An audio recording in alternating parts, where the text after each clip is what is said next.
dan quality control?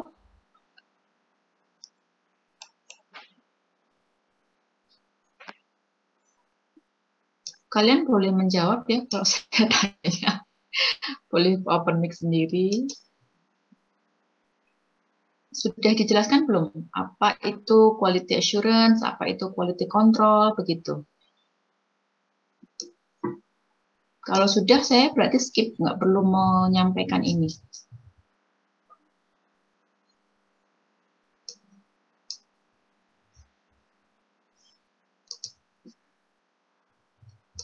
Sepertinya belum, Bu. Belum ya?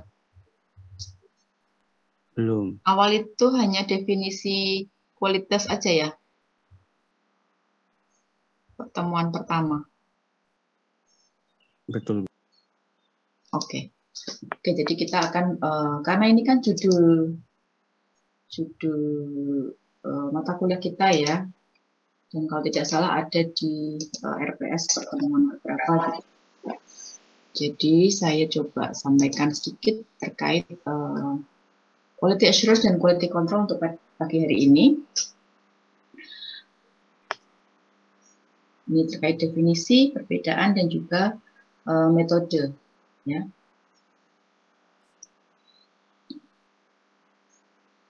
Ini ada sedikit kalimat dari Steve Jobs. Innovation distinguishes between a leader and a follower. Nah, ini saya ambil dari sebuah PPT ya. Nanti saya sampaikan ini. Ada kok di slide berikutnya ada referensinya. Di YouTube ini ya, saya tadi mencoba melengkapi. Jadi ini evolution of quality management. Kalau mungkin di awal Pak Didi menyampaikan apa sih kualitas itu gitu ya. Dari kalau saya lihat sekilas dari slide yang beliau share di grup itu lebih kepada dari berbagai macam sudut pandang para ahli ya. Nah, di sini ada saya mencoba menyampaikan evolusi dari manajemen kualitas. Ya, manajemen kualitas, dan ini tentu saja terus berjalannya. Jadi ini ibaratnya sejarah gitu ya. Pada tahun 1900-an ini dilakukan muncul inspeksi gitu ya. Inspeksi atau pengawasan atau ya inspeksi gitu. Kemudian pada tahun 1920 mulai muncul quality control atau bisa dibilang pengendalian kualitas atau apa ya, pengendalian kualitas ya, kontrol itu pengendalian, kontrol kualitas gitu. Kemudian pada tahun 1950 muncullah quality assurance, jaminan kualitas, penjaminan kualitas, ya, penjaminan kualitas. Kemudian pada tahun 1980-an ya, ini muncullah total quality management. Jadi tahapan lahirnya seperti itu. Inspeksi, QC, QA, kemudian TQM. Nah, ini scope ya, scope atau cakupan, ya, cakupan dari kualitas itu sendiri atau manajemen kualitas. Ya. Di sini ada pertama ini apa namanya, paling rendah itu tadi inspeksi kan ya, inspeksi. Ya. Di situ cukup reaktif ya dan bukan proaktif. Dia cenderung untuk apa namanya, sortir, grading dan sebagainya. Tindakan yang korektif. Jadi ketika misalnya hal itu ketika sudah terjadi, ya, jadi misalnya sudah terjadi suatu kegagalan, suatu kesalahan, suatu ketidaksesuaian gitu. Kita baru muncul reaksi. Kita baru mencari tahu, oh kenapa ya ini gitu. Kenapa kok ternyata mungkin yang mendekati ya, dulu saya untungnya pernah mungkin deket-deket kimia, nggak tahu deket kimia apa enggak. Saya pernah kerja praktek di teh botol sosro gitu ya. Jadi di situ ada kan ya secara kimiawi misalnya dilihat dari tehnya itu apakah manisnya cukup, ya, ditandai dengan kadar BRICS-nya misalnya. Kemudian apakah warnanya pas, ya, kecoklatannya tuh keemasan gitu. Itu ada standar sendiri. Nah, kalau misalnya inspeksi, ya, inspeksi ini dekat dengan QC, ya, dengan quality control, ya. Jadi dia ketika inspeksi ini adalah dia masih sudah terjadi, apa namanya, misalnya ternyata kemanisan gitu, kemanisan, nah baru kemudian kita reaktif, disortirnya kemanisan ini yang batch berapa nih, gitu. Ya, kemudian untuk QC mulai setiap misalnya supaya tidak terjadi lagi ketidaksesuaian seperti kasus sebelumnya, kita akan memeriksa per 3 jam misalnya. Gitu. Jadi supaya nggak kecolongan nih, supaya nggak kejadian, kita periksa per 3 jam. Jadi mulai ada inspeksi mandiri. Jadi mulai inspeksi yang agak terencana, begitu, yang terencana.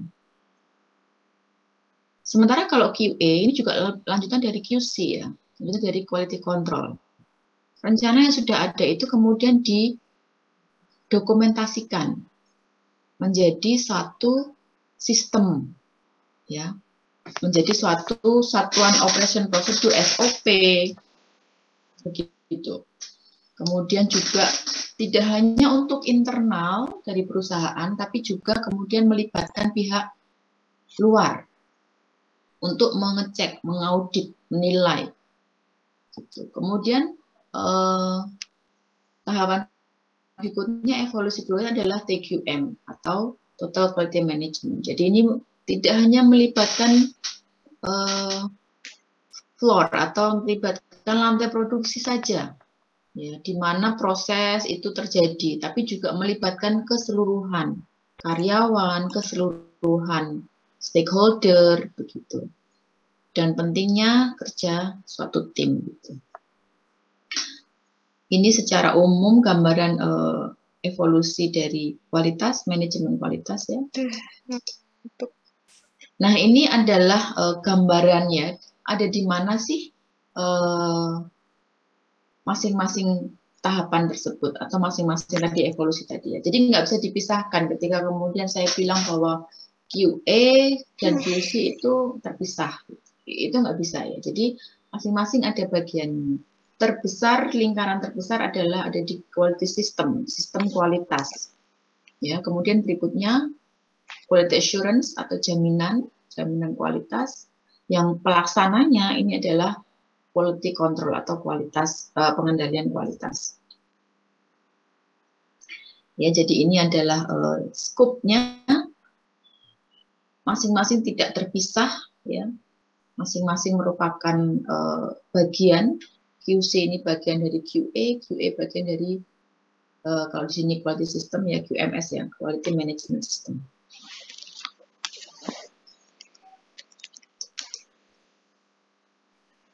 Ini definisinya ini saya ambil dari ini, ya, dari web Quality Gurus. Kalian bisa melihat referensinya di ujung, ya. Biasanya saya tulis kecil di bawah kalau ingin mempelajari lebih lanjut. Jadi quality assurance ini lebih kepada kegiatan yang terencana dan sistematis, ya. Saya sudah tandai dengan bold merah, kata kunci atau keyword terencana dan sistematis, ya. Jadi kita punya rencana yang terstruktur dengan rapi, apa saja, ya, untuk memberikan keyakinan, tujuannya itu memberikan keyakinan bahwa suatu produk atau jasa akan memenuhi persyaratan mutu, ya, sehingga customer, kemudian mungkin juga investor, gitu, ya, itu merasa yakin bahwa produk ini memenuhi persyaratan mutu. Sementara kalau QC atau quality control itu adalah teknik dan kegiatan operasional yang digunakan untuk memenuhi persyaratan mutu tersebut. Jadi ini adalah aktivitas yang operasional. Jadi aktivitas aktif begitu ya, kegiatan aktif. Kalau QA ini lebih ke mungkin kegiatan pasif ya, on paper misalnya karena dokumentasi ya yang direncanakan. Jadi kalau misalnya kita punya plan begitu kita tuliskan ya, kemudian eksekusi plan itu kita lakukan adalah QC tersebut. Jadi lebih ke di sini lebih ke apa ya, perencanaan ya, perencanaan.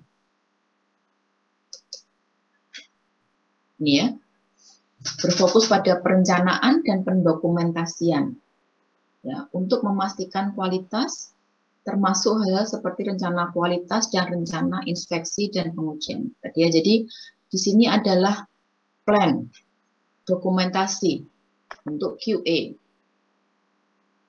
Sementara QC ini adalah verifikasi fisik bahwa produk sesuai dengan yang sudah direncanakan ya dari QA. Apa aktivitasnya atau apa kegiatannya? Itu adalah inspeksi, kemudian pengukuran, dan lain sebagainya.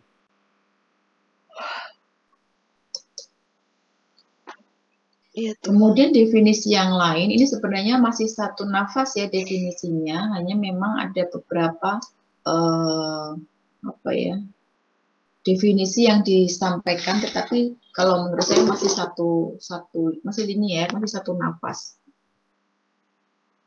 QA ini sistem ya untuk mengevaluasi kinerja. Tadi kan ada audit ya salah satunya. Salah satunya ini adalah kegiatan ini di sini. Kalian lihat ada audit sistem di bagian QA, ini ada audit sistem. Jadi dia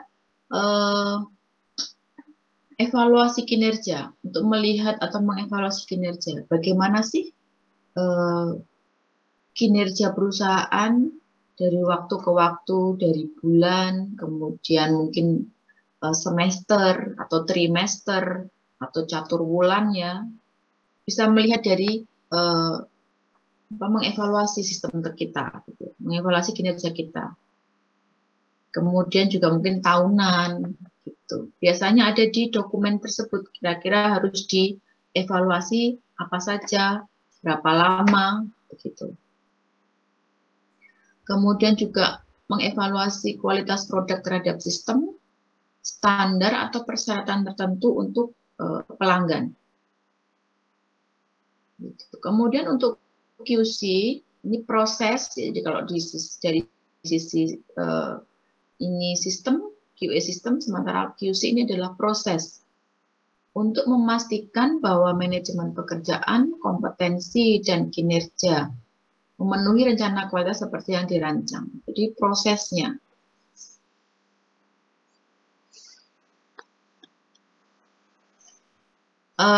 Definisi menurut ISO, ya ini QA, bagian dari manajemen mutu yang berfokus pada pemberian keyakinan bahwa persyaratan mutu akan dipenuhi.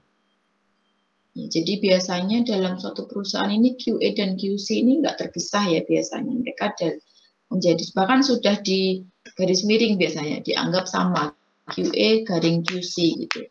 Mungkin kalian juga bisa nanti misalnya di perusahaan ada di bagian QA dan QC, ya kan? Jadi pengawasan dan juga penjaminan mutu.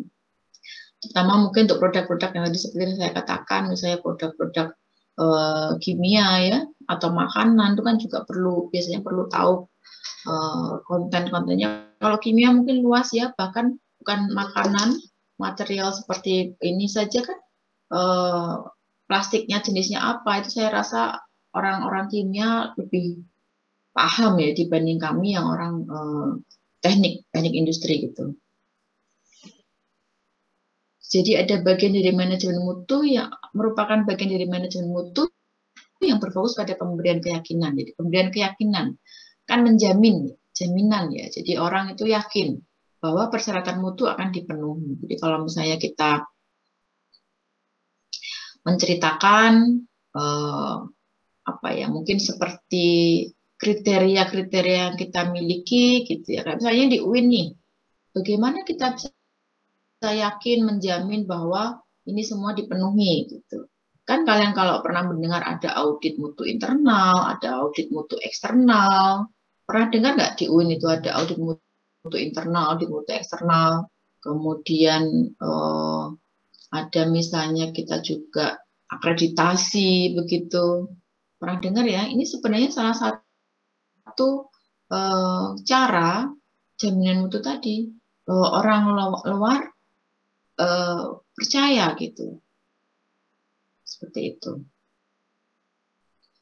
Kemudian sementara itu QC ini adalah berfokus pada pemenuhan persyaratan mutu tersebut. Jadi dia fokus pada memenuhi. Jadi aktivitas tadi ya fisik atau aktivitas operasionalnya gitu. Kalau QA ini sistem tidak hanya prosesnya termasuk juga kontrolnya. Sementara kalau QC mengukur dan menentukan tingkat kualitas. Jadi hanya mengukur dan menentukan tingkat kualitas saja. Ini sudah sampai mana? Gitu. Misalnya kayak sekarang misalnya,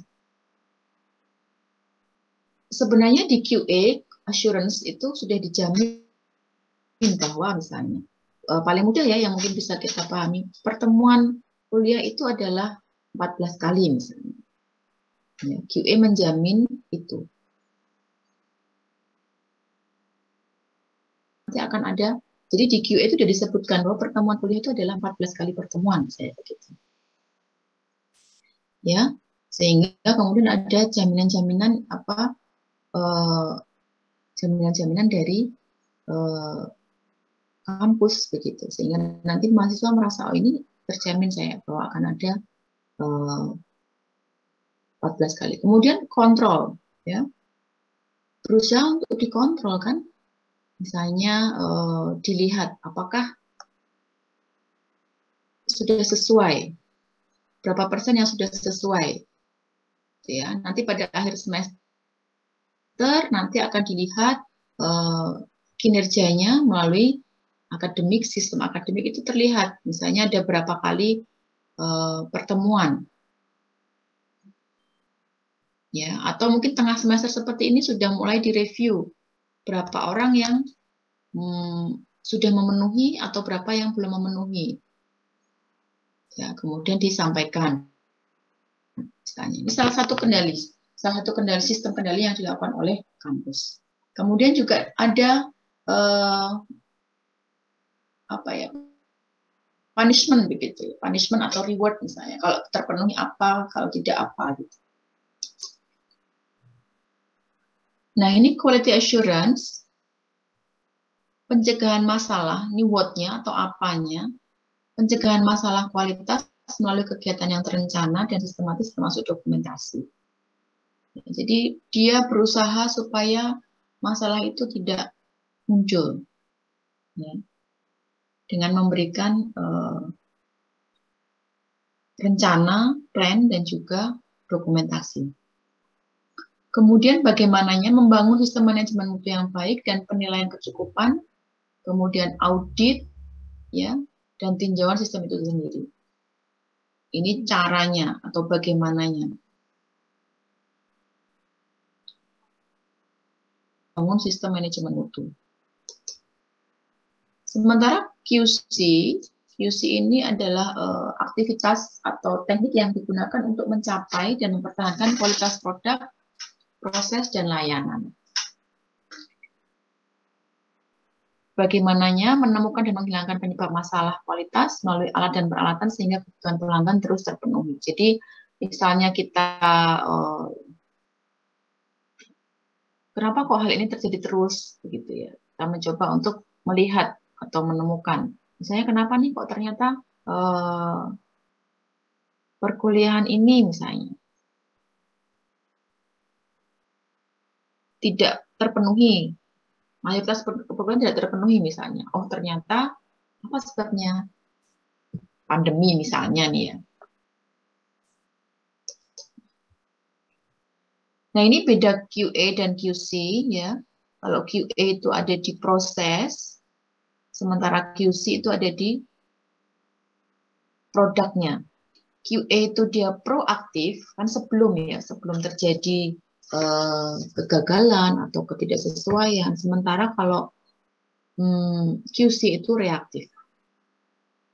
QA ini staff function, sementara kalau QC line function, jadi lebih ke produksi. Kalau ini lebih ke edukasi gitu ya, edukasi ke staff function, ke staff bahwa kita itu perlu melakukan atau perlu memiliki dokumen mutu, perlu melakukan jaminan mutu dan sebagainya. Kemudian yang terpenting prevent the defects ya. Jadi faktor preventif sebelum muncul itu ada di QA, quality assurance. Kalau QC itu find the defects, jadi menemukan defects. Ya, seperti tadi ada kegiatan inspeksi gitu ya, pengukuran, itu kan dia kemudian mencari apakah terjadi kegagalan atau ketidaksesuaian. Sementara ini mencegah supaya kegagalan itu nggak muncul. Step-stepnya seperti apa sih, langkah-langkahnya seperti apa, begitu. SOP-nya bagaimana, gitu. Kemudian berikutnya adalah quality audit. Ya, jadi manajemen quality ini kemudian audit kualitas, baik itu internal, ya biasanya oleh apa ya? Mungkin kalau di kita itu ada sistem, ada lembaga penjaminan mutu ya di kampus itu ada lembaga penjaminan mutu. Jadi kalau audit mutu internal itu biasanya dilakukan cross gitu ya. Jadi misalnya Saintek itu nanti di audit oleh beberapa auditor dari misalnya fakultas lain begitu. Kan secara umum sistemnya itu sama, sistem isinya kan tetap pendidikan, pengajaran dan sebagainya itu sama. Jadi auditornya juga perlu ada pelatihan begitu. Jadi mereka punya persepsi yang sama. Jadi perlu audit sejauh mana terpenuhi segala yang sudah dijamin tadi. Gitu. Kemudian kalau ini walkthrough, jadi proses tersebut ada dalam proses produksi atau tadi ini karena di line function ya, jadi di lantai produksi begitu. Proses berjalan itu ada. Kemudian di sini defining proses ya. Dia mendefinisikan proses-proses tersebut step by step-nya, kemudian langkah-langkah apa supaya tidak terjadi defect seperti itu. Kalau yang di sini testing, tadi misalnya mengetes kadar gula di dalam teh misalnya, ya testing. Kemudian ini selection of tools, jadi perencanaan ya, kita kira-kira memilih tools-nya apa. Yang di sini inspection, inspeksi, mengawasi atau pemeriksaan.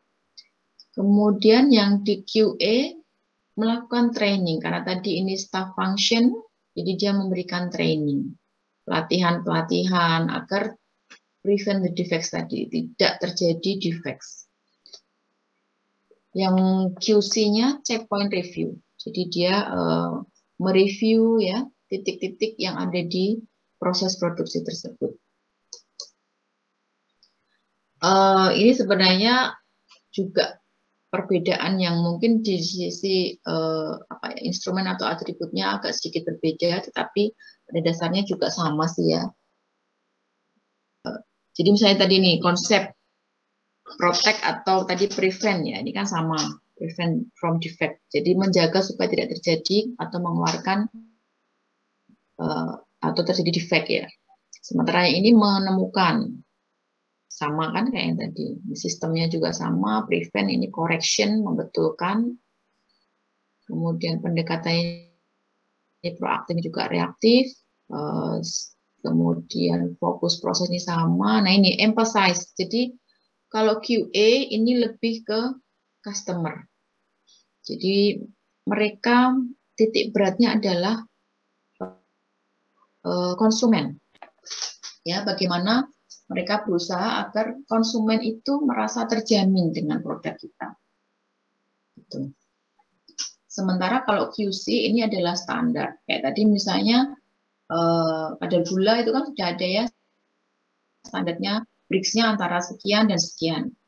Gitu ya. Jadi ini sesuai, ini nggak sesuai, atau ini ternyata masih dalam. Kalau kemarin Pak Didin sempat menjelaskan terkait control chart gitu ya. Nah ini ada standarnya. Sejauh mana kita masih punya toleransi bahwa standar itu kita izinkan. Plus minusnya berapa? Batas atas, batas bawah. Gitu. Kemudian statistical tekniknya, kalau QA itu statistical process control, kalau QC itu statistical quality control. Nanti akan banyak kita bahas ya di SQC, statistical quality control.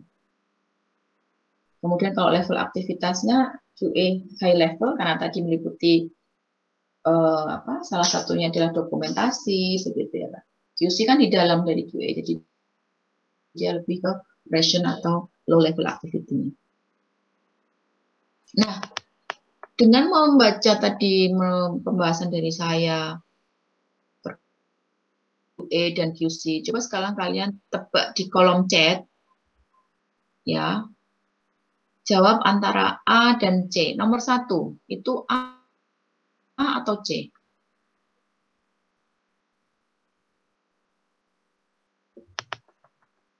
Silakan diketik di kolom chat. Oke. Oke. Oke, terima kasih. Oke, jadi kalau ya, jadi perencanaan mutu ini karena dia juga bukan operasional, dia berusaha untuk menjaga, dia lebih preventif. Ini betul ya, QA. Sekarang nomor 2, A atau C?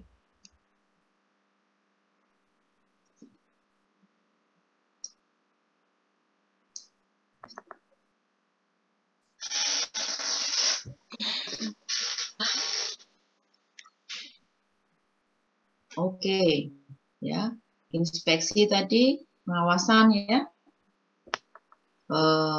betul C, quality control. Betul. Oke, sekarang nomor 3. Nomor 3, sampling, A atau C?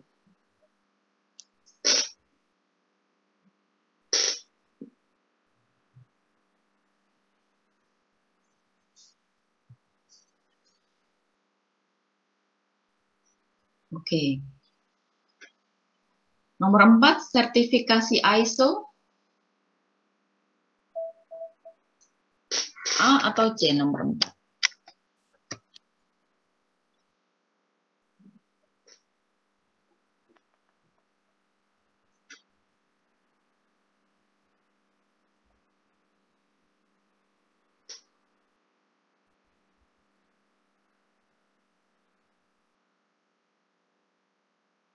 Oke. Sekarang nomor 5, audit sistem manajemen, A atau C?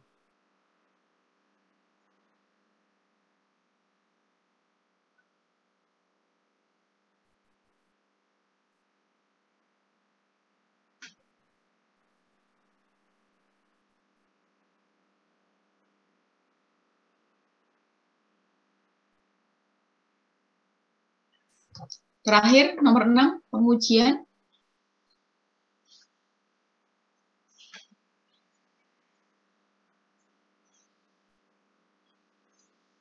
Oke, alhamdulillah ya. Berarti kalian sudah paham mana yang QC, mana yang QA. Ini adalah metode yang ada dalam QA maupun dalam QC ya.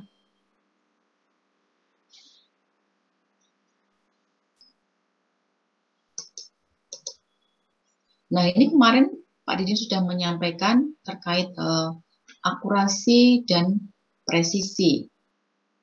Dari ini A, B, dan C, mana yang paling bagus? A, B, dan C, mana menurut kalian yang paling bagus? Silakan ketik di kolom chat.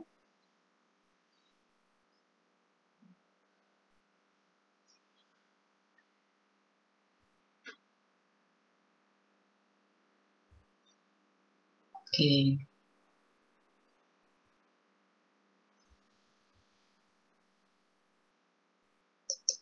Oke. Terima kasih atas jawabannya ya. Jadi di sini ada akurasi dan juga ada presisi. Oke, kalau untuk yang A, ini kan kalian lihat apa ini namanya? Loncengnya ini cukup lebar, ya. Yang A ini cukup lebar, tetapi dia ada tepat di titik memenuhi titik target. Ya. Dia ada di sekitaran nilai sasaran atau jadi dia akurat. Tetapi karena variasinya cukup lebar, ya, sehingga dia kurang presisi. Gitu. Nanti juga ada di bagian Six Sigma ya. Six Sigma itu loncengnya makin langsing atau makin gemuk kira-kira. Kalau yang baik. Kalau langsing itu makin langsing atau makin gemuk.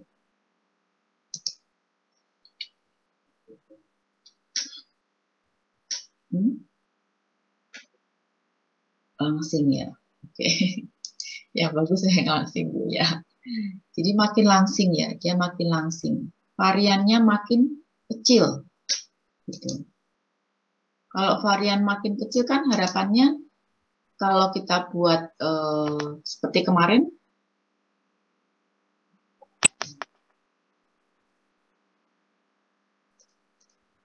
kalau misalnya kita buat control chart atau peta kendali, itu kira-kira batas atas dan batas bawahnya kalau makin langsing, makin lebar atau makin sempit BKA, BKT-nya, BKA, BKB-nya.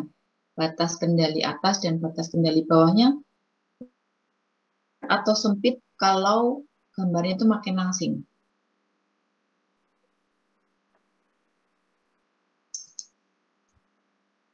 Ya. Oke ya, jadi secara dasar kalian sudah paham terkait hal ini ya, terkait variasi begitu. Jadi variasi ini yang mestinya kita hindarkan. Variabilitas ini gimana kalau misalnya gambarnya itu di sini, langsing tapi di sini.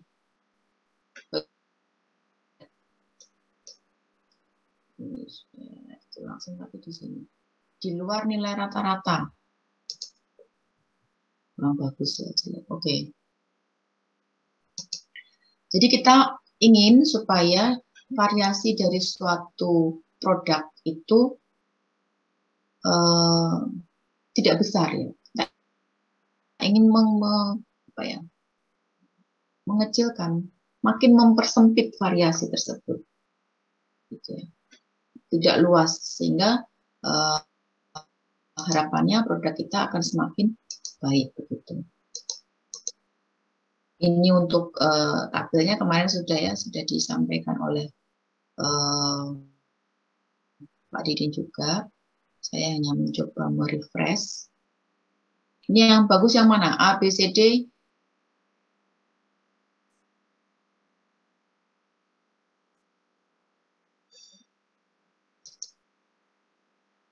Oke. Jadi di A ini dia akurasinya high, precisionnya juga. Kalau yang B ini dia apa? Precisionnya low, tapi akurasinya high. Kalau yang di sini akurasi low, precisionnya high. Gitu ya. Ini kenapa kok bisa akurasinya high ya? Padahal dia sepertinya eh, mencar-mencar gitu. Kenapa? Yang B itu kenapa kok dia menilai bahwa akurasinya tuh high?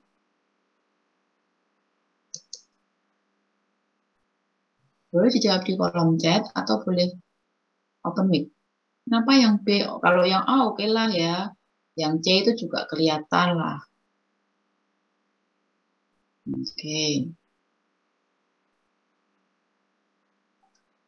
Titiknya masih banyak dalam lingkaran. Itu ada yang mungkin di dalam lingkaran itu di luarnya aja ada 5, sebenarnya di dalam 4. Tapi masih banyak di dalam, 4 sama 5.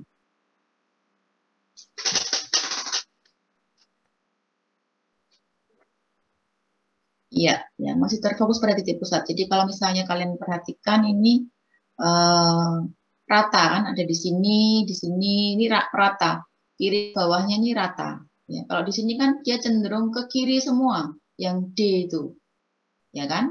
Yang kanan ini kosong, ya enggak? Ini yang D itu dia cenderung datanya sebelah kiri.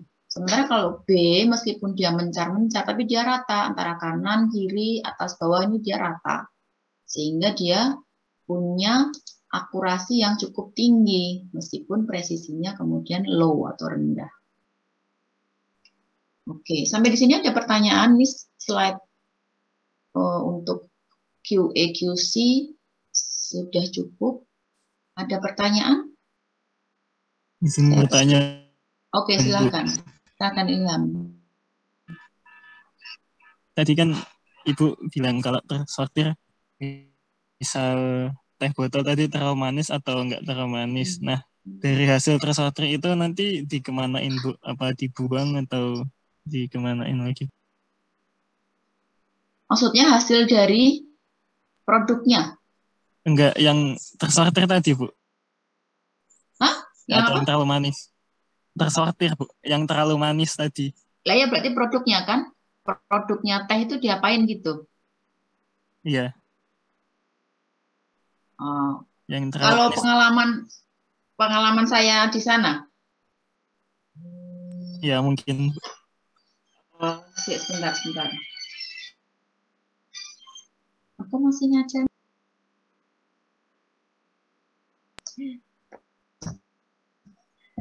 Jadi kalau pengalaman saya ketika kemudian ditemukan, biasanya kan di dalam, kalau di sana ya di teh botol sosro itu, tapi ini sudah lama sekali ya, saya mungkin sistemnya sekarang di sana berbeda ya, saya di sana kan udah mungkin 20 tahun yang lalu.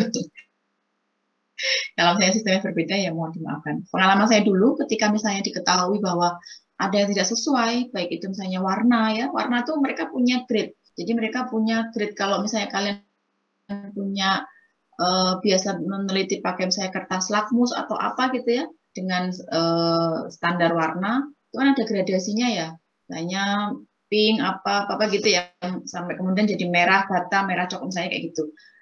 Oh, misalnya di kamar mandi itu ada kan, misalnya kita buang air kecil tuh ada kan gradasinya, mana yang kondisi ginjal kalian bagus, kurang air dan sebagainya ada ya kayak gitu. Nah seperti itu. Jadi di teh botol susu juga seperti itu, ada mereka punya gradasi kalau nggak salah waktu itu 3 ya, 3 yang diperbolehkan. Gitu, 3 yang diperbolehkan, misalnya warna seperti ini, keemasan dan sebagainya. Kemudian nanti akan di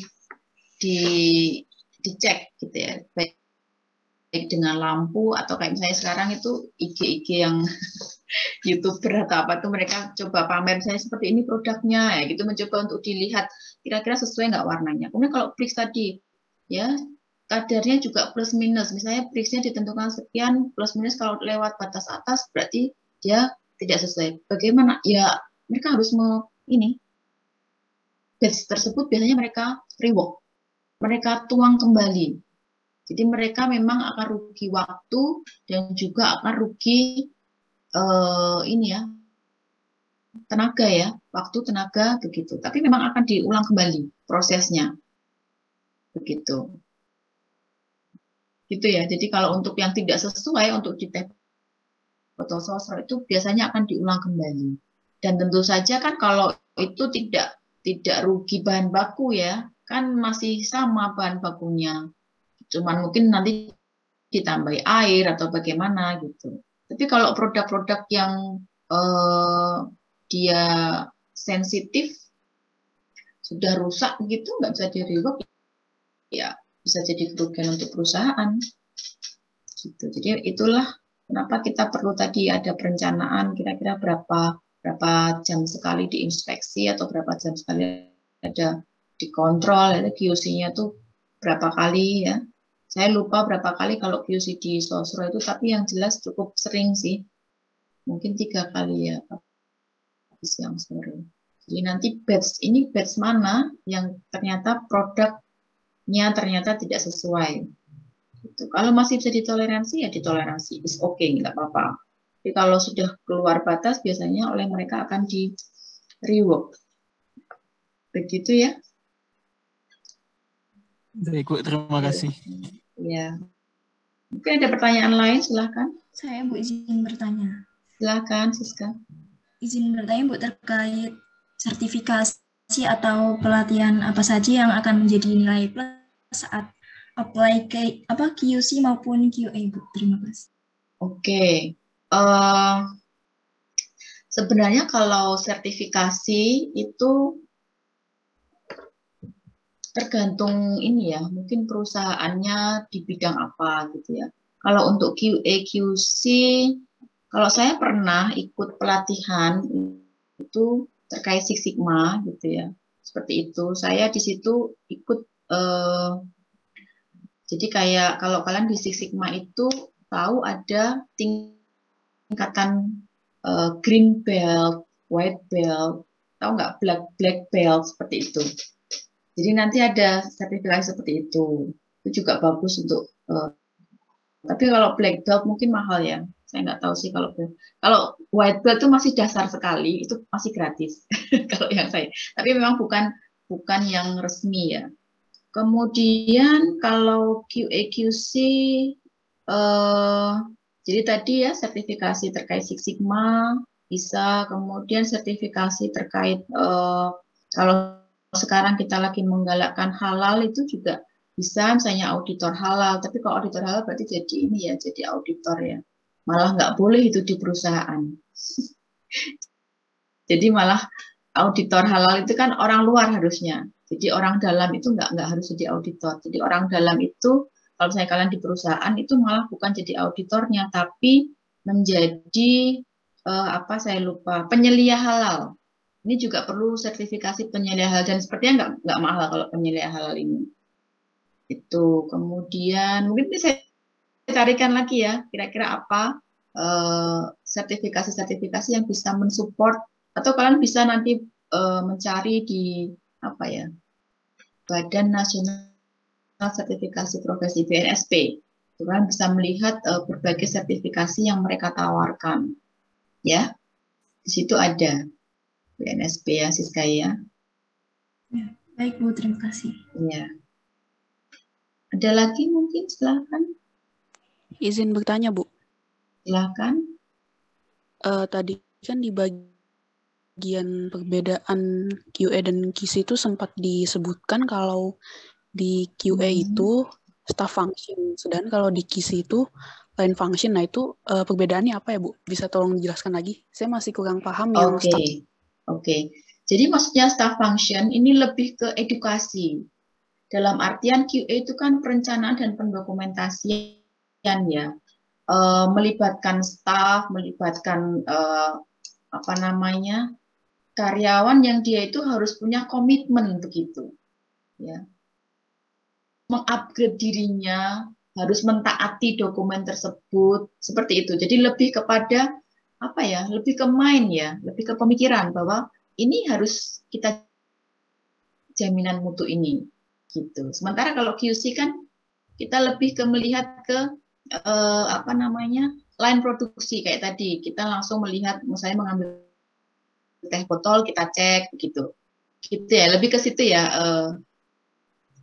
Ya, baik. Bang Nisa gitu ya. Jadi lebih ke kenapa kok staff function gitu? Karena lebih ke melihat ke pola pikir gitu. Gitu. Oke. Ada lagi mungkin, silakan.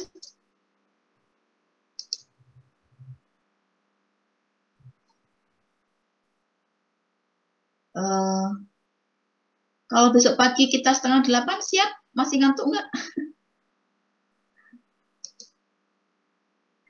Harapan saya kita nanti waktu Izin hamil. bertanya, Bu.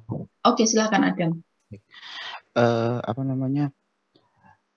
Teori yang didapatkan di mata kuliah penjaminan mutu ini apakah hanya bisa diaplikasikan pada penjaminan mutu kualitas barang, Bu?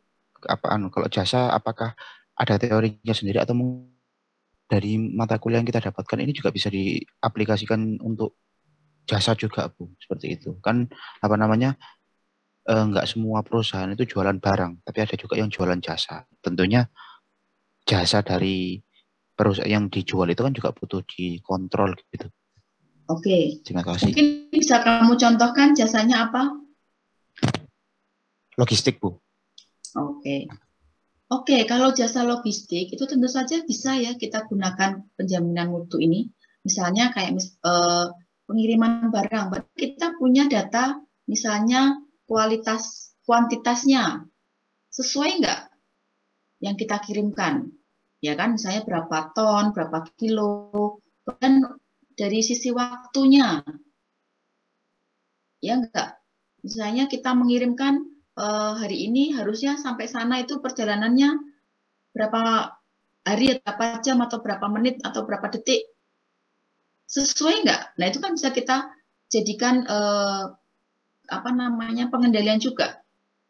Kita pendidik jasa bukan? Jasa, Bu. Tadi saya sebutkan kita ada audit mutu internal, ada audit mutu eksternal, ada ISO. Berarti bisa nggak diterapkan untuk jasa juga? Bisa, Bu. Oke, jadi bisa ya. Jadi tidak hanya melulu produk. Tapi kenapa kok biasanya contoh itu produk? Karena yang paling gampang kita sentuh, kita lihat, kita ukur itu adalah produk. Begitu. Ya, kalau jasa kan mungkin ya bisa, tapi tadi ya mungkin lebih ada berbagai mungkin harus bayangan dan sebagainya. Kalau mungkin tidak mengalami atau tidak ada dalam institusi itu, bisa jadi kita kesulitan membayangkan. Tapi kalau kita barang itu kan kita, oh ya ini kita sentuh bisa, kita ukur ketebalannya jelas, gitu. Jadi tidak melulu produk ya, jasa juga bisa. Cukup, Adam? Cukup, Bu. Oke, ada lagi silakan.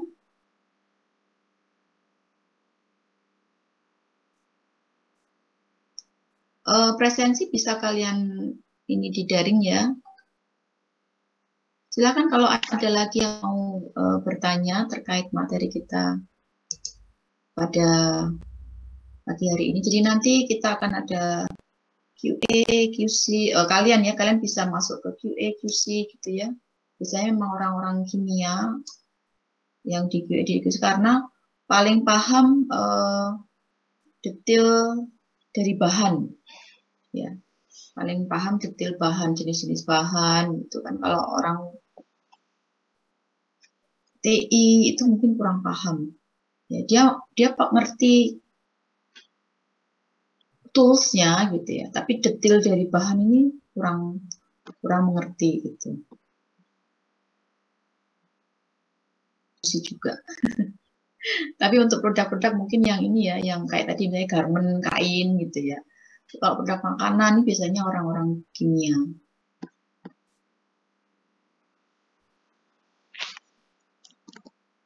Ada lagi yang mau nanya?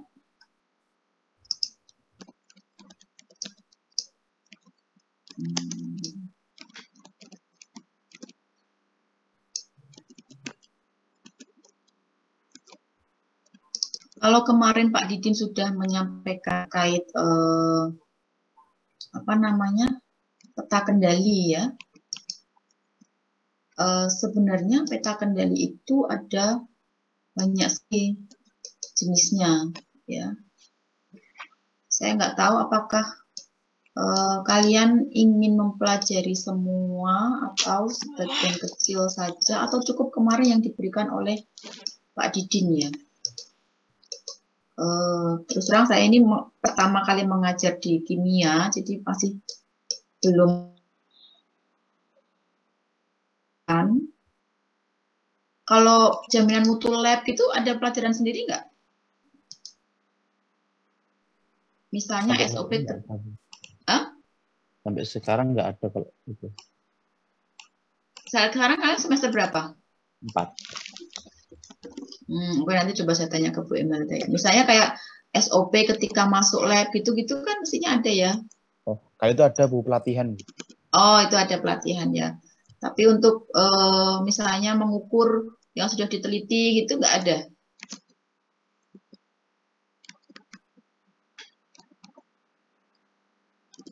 Sesuai apa enggak gitu. Misalnya kalian ngambil sampel ada 10, kemudian berapa yang pengolahnya bagaimana gitu, ada nggak?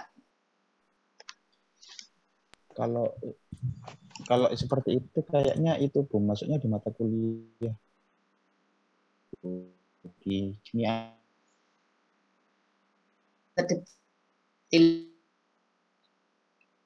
Itu maksudnya contoh-contoh terkait di lab ya nggak perlu ya. Jadi ini memang hanya apa ya, jaminan mutu yang mungkin statistiknya ya. Oke.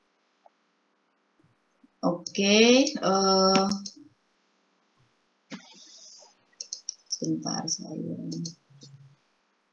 Mau saya tambahkan materi atau sudah nih?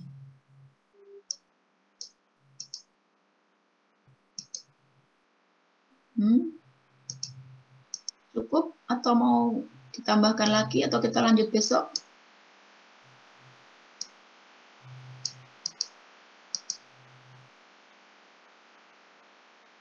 Halo? Mawon. Oke. Saya mungkin prolog untuk peta kendali ya. Kemarin saya rasa yang disampaikan Pak Didin itu sangat basic atau ya ini saya coba tambahkan sedikit. Prolognya peta kendali.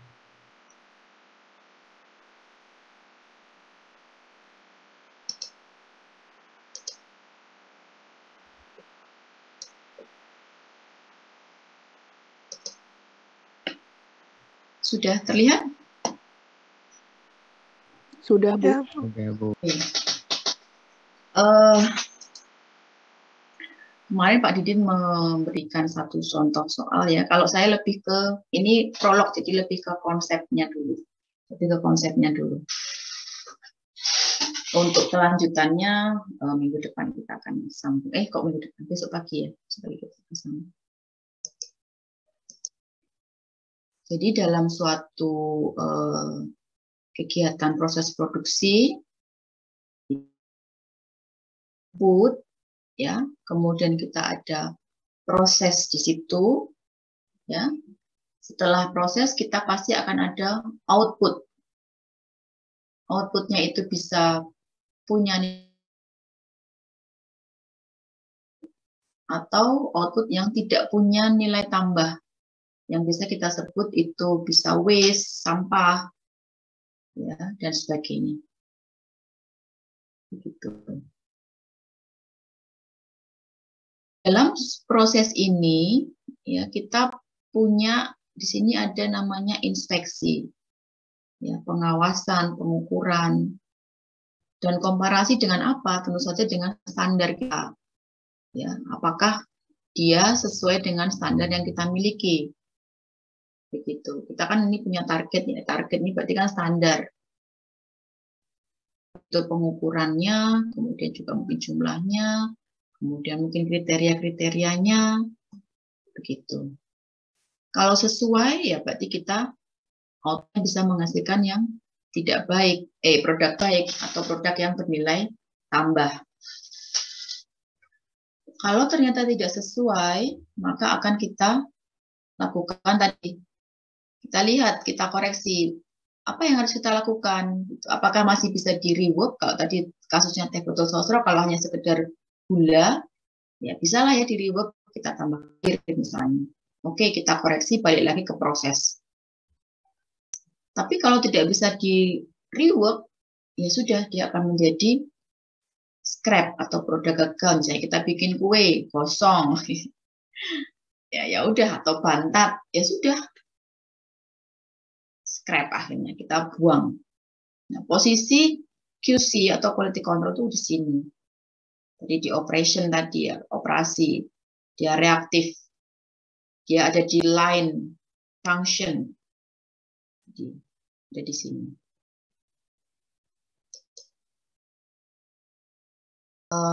Nah, ini ada beberapa hal ya yang harus kita tahu. Pertama, spesifikasi produk ya sesuai dengan standar produk. Kemudian spesifikasi proses sesuai dengan standar proses. Ya, SOP-nya bagaimana gitu. Kemudian deskripsi kerja dan tanggung jawab yang jelas. Masing-masing orang punya job yang jelas. Ya. Tapi tentu saja juga ada SOP yang jelas juga. Begitu. Ada informasi yang jelas, kemudian prioritasnya, kemudian arah dan alasan pekerjaannya.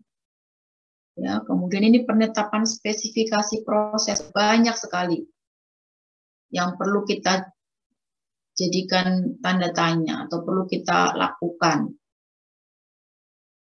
Apa standarnya? Kenapa ini perlu? Ya, siapa yang menjawab? What and how to measure, bagaimana dan apa yang kita ukur. Ya. When to measure, kapan kita perlu mengukur. To report rutin data, bagaimana mereportnya? Tadi bisa mungkin mingguan, mungkin harian. Ini yang mungkin kadang-kadang kita perlukan untuk penelitian kita. Tugas akhir misalnya, melihat data. Kemudian who is responsible for data reporting? Siapa yang bertanggung jawab? Biasanya ketua QA atau kepala QC gitu ya. How to audit? Bagaimana mengauditnya? Kalau di kita tadi ada audit mutu internal, ada audit mutu eksternal. Yang tadi kalau misalnya yang halal, minggu lalu beberapa minggu kalian belajar terkait halal, how to audit itulah auditor ya. Makanya kita tadi sertifikasi audit. Kalau misalnya orang dalam perusahaan tuh malah nggak perlu ada auditornya karena kan dari luar ya.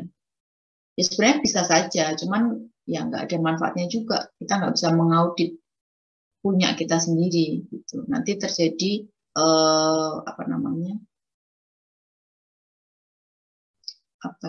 konflik kepentingan. Terjadi konflik kepentingan. Jadi kita nggak boleh mengaudit halal produk kita sendiri. Ya, makanya tadi kalau di perusahaan itu cukup sertifikasi penyedia saja. Kemudian who is responsible for audit? Siapa yang bertanggung jawab pada audit tersebut? Nah, ini biasanya penyelia juga ya. Jadi misalnya nanti yang mendampingi auditor, menjelaskan dan sebagainya, ini biasanya penyelia halal. Kemudian apalagi nih? Nah, ini bagaimana kalau produk itu ternyata tidak sesuai? Siapa yang mengembangkan standar-standar tersebut? Tentu saja ini biasanya kalau produk-produk yang kita dari produk-produk franchise gitu ya, atau produk-produk kita berlisensi dari mana gitu ya, under license dari mana, itu mereka punya standar. Kenapa kemudian rasanya itu sama dan sebagainya, itu kan ada standar. Coba kalau nggak ada standar, ya kalau kita ke warung makan kadang kan rasanya hari ini keasinan, besok apa gitu, bisa jadi seperti itu karena kurang ada standar gitu.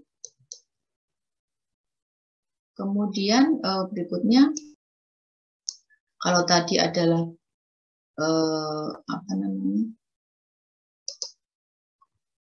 pengetahuan yang seharusnya dilakukan, ini kemudian adalah apa yang dilakukan. Ya. Ini adalah kesesuaian produk dengan spesifikasi produk, kemudian kesesuaian produk dengan spesifikasi prosesnya. Ini yang yang baik kepada pekerja. Jadi ini mudah dibaca. Jadi kita kalau bikin laporan, bikin tulisan, ini mestinya mudah dipahami, mudah dibaca. Ya, berkaitan hanya dengan beberapa cacat penting, kemudian berkaitan dengan cacat dengan kendali bekerja, kemudian memberikan informasi tentang kerja dengan cepat.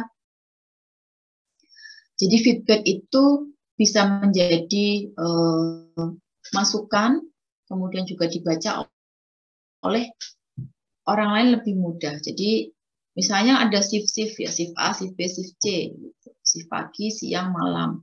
Apa yang terjadi di shift A ini bisa dibaca dengan mudah oleh shift B.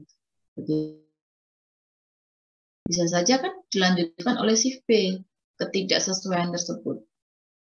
Gitu. Jadi ada beberapa hal, kemudian ada yang feedback untuk ini supervisor, matrix summary, worker status defects, ya. Jadi kira-kira bagaimana mungkin pekerjanya, di titik mana kira-kira sumber kesalahan tersebut. Bisa jadi tadi kalau misalnya gula plus ini apakah memang workersnya ataukah ternyata memang jenis gulanya. Nah, bisa jadi kan ternyata jenis gulanya ini berbeda dengan yang biasanya digunakan sehingga breaks-nya lebih tinggi misalnya gitu. Kemudian ada analisis Pareto. Ya, Pareto ini nanti kita pelajari lebih lanjut. Kemudian analisis data komputer dan reporting. Ini untuk mempermudah ya, kita bisa menggunakan software begitu. Kemudian informasi kualitas otomatis yang misalnya tanpa kita perlu, itu sudah ada. Misalnya kayak Pokayoke, kalian pernah dengar Pokayoke? Pernah dengar nggak Pokayoke? Belum pernah.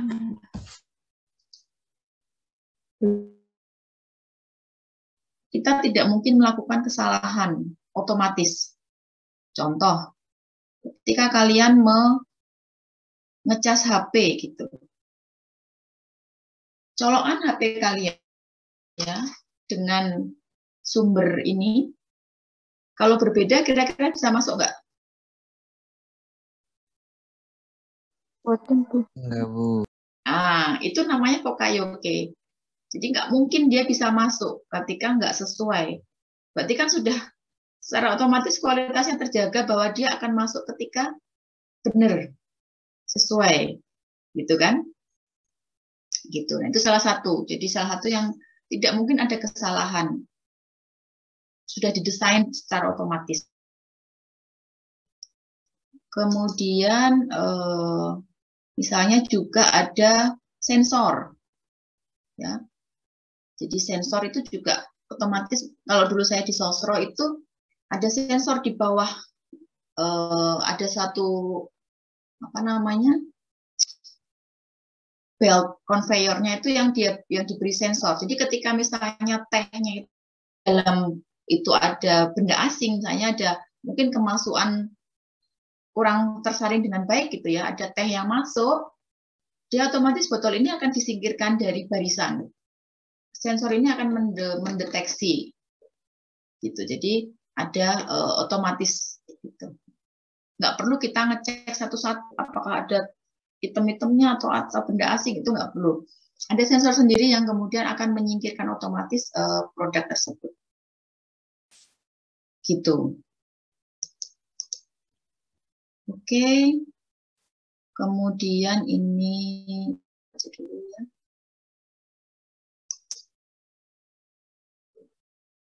Ini sama seperti tadi ya, jadi lingkup dari perusahaan, ya.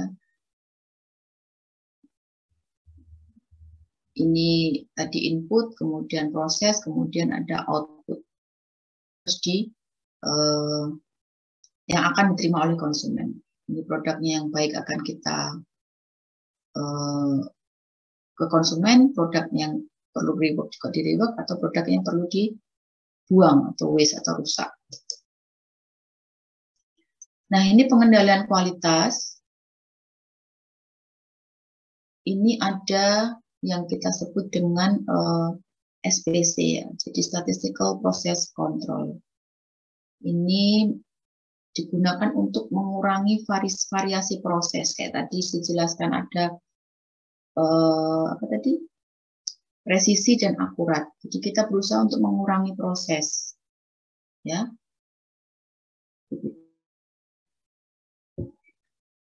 Karakteristik kualitas itu kita bedakan. Ada 4 di sini, nggak terlalu ini sih. Hanya untuk, tadi saya bilang ini basic aja. Karakteristik struktural, jadi berat, panjang, itu dimensi-dimensi yang kita bisa sentuh dengan, atau kita bisa identifikasi dengan indera. Gitu. Kemudian karakteristik sensori, ini susah juga, nggak sama setiap orang, ya kan? Selera, aroma, itu kan bisa saja aroma asap itu buat orang lain enak, sementara buat yang lain nggak enak gitu. Jadi ini lebih ke apa namanya? Bukan sesuatu yang secara umum itu pandangannya sama. Kalau struktural kan sama, misalnya ini 1 senti ya semua orang akan bilang itu 1 senti gitu. Kemudian karakteristik terhadap waktu, jaminan, keandalan dan sebagainya. Kemudian etika, ini juga yang 3 ini mungkin agak susah ya. Nah ini yang penting, jenis pengukuran. Ya, jenis pengukuran ini penting, kalian perlu tahu karena nanti ini akan membedakan SPC-nya, statistik proses kontrolnya. Ya, statistik kontrolnya, peta kendali kontrolnya. Jadi di sini ada variabel dan juga atribut. Variabel ini mohon diperhatikan karena ini nanti akan kita sampaikan lebih lanjut, kita pelajari lebih lanjut. Variabel ini dapat diukur dan diekspresikan dalam skala numerik. Ya tadi seperti ini. Ya, secara fisik itu bisa kita ukur. Oke, ini berapa ukurannya? 10, kemudian ada 10,1, 10,005 misalnya. 10,05 itu dapat diukur dan diekspresikan dalam skala numerik. Sementara atribut ini tidak bisa, ya, tidak bisa hanya atau tidak sesuai. Seperti tadi warna teh. Warna teh itu nggak bisa, ini diukur berapa gitu nggak bisa kan? Jadi kata-katanya hanya oh ini sesuai ini enggak, ini sesuai ini enggak gitu. Ya, jadi tidak dapat diukur dengan skala numerik. Jadi beda pengukuran ya dalam suatu produk.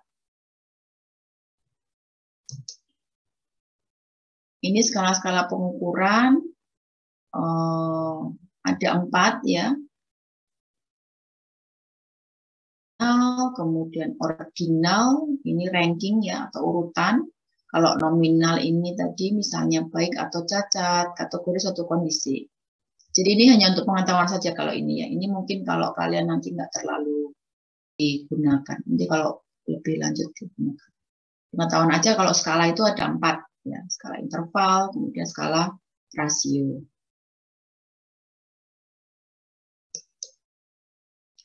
Nah, ini yang lebih lanjut bahwa ada populasi dan juga ada sampel. Ya. Kalau populasi ini adalah semua data. Ya, semua data. Misalnya populasi mahasiswa kimia. Gitu. Berarti semua mahasiswa kimia. Ya, kemudian sampelnya apa? Misalnya sampelnya adalah mahasiswa kimia yang punya tinggi badan di bawah berapa? 160 misalnya gitu. Misalnya ini. Jadi hanya sebagian dari populasi tersebut. Ya. Kemudian kalau lot itu juga kalau misalnya produk ya berarti dia apa ya? Ketika kita punya produksi, misalnya 1 batch gitu ya, kali produksi, berarti kita punya 1 lot. Kayak tadi misalnya produksi teh itu dari pagi sampai siang ini dia 1 lot. Dia mau ngambil sampel aja, oke, dia ambil ketika tengah-tengah. Berarti kalau tengah-tengah ini ternyata nggak sesuai, Ya, lotnya ini bisa dibilang nanti bisa gagal semua, bisa di rework semua satu lot itu. Tentukan apakah lot itu perlu atau sudah sesuai atau belum. Ya, jadi estimasi inspeksi terhadap kualitas produk.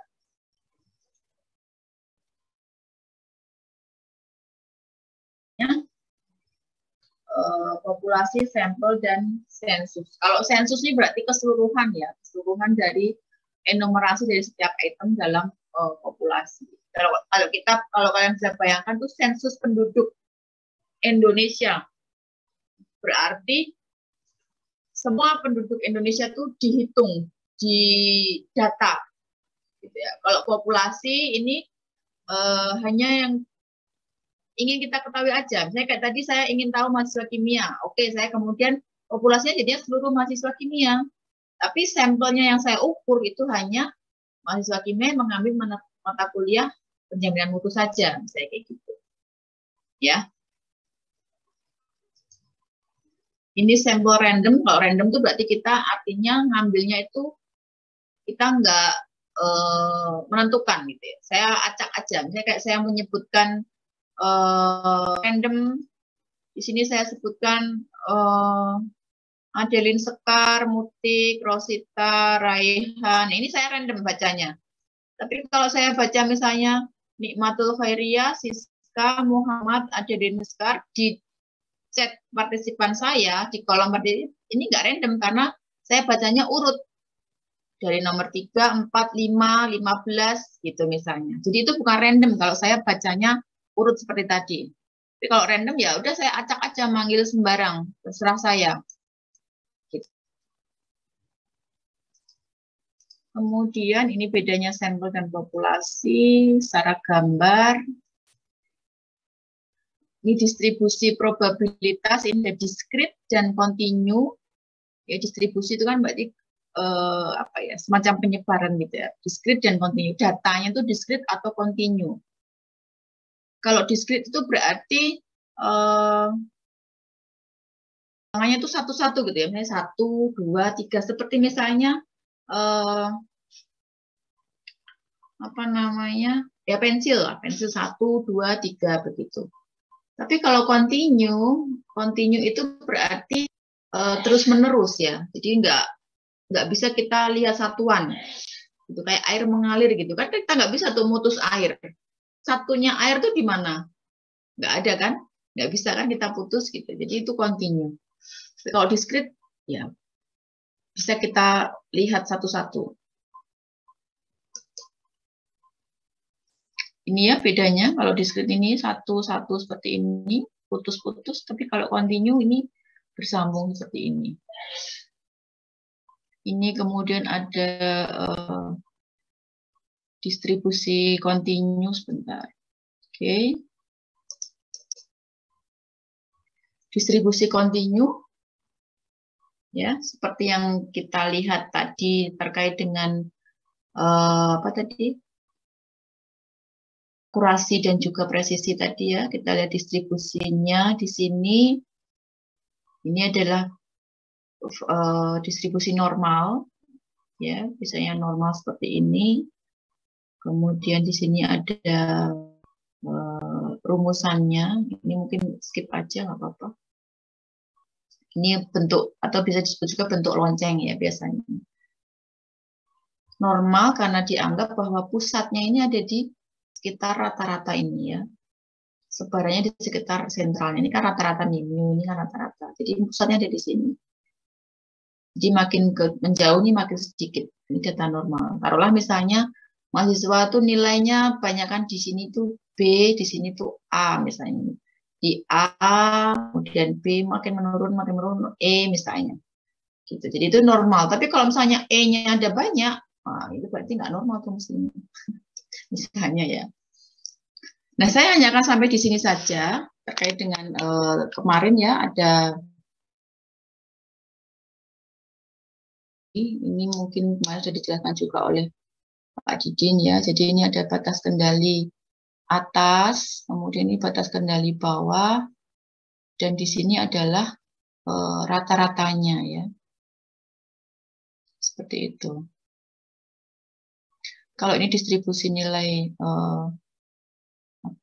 individu, sementara ini nilai rata-ratanya. Minggu depan aja. Nah, besok ya. Besok ini kita akan melanjutkan ke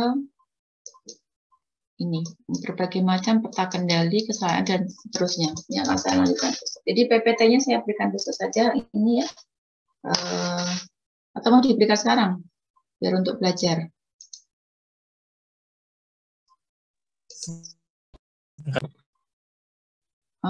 Sekarang apa besok? Yang kendali. Oke, nanti saya bagikan sekalian ya. Oke, untuk materi hari ini saya cukupkan sekian ya. Kalau ada pertanyaan, kita sambung besok pertanyaannya terkait materi yang setelah tadi QA/QC.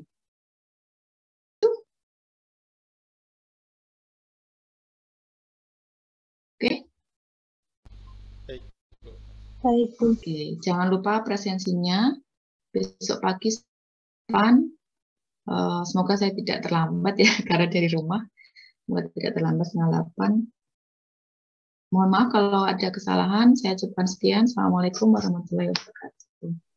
Waalaikumsalam warahmatullahi wabarakatuh. Terima kasih, Bu. Ya.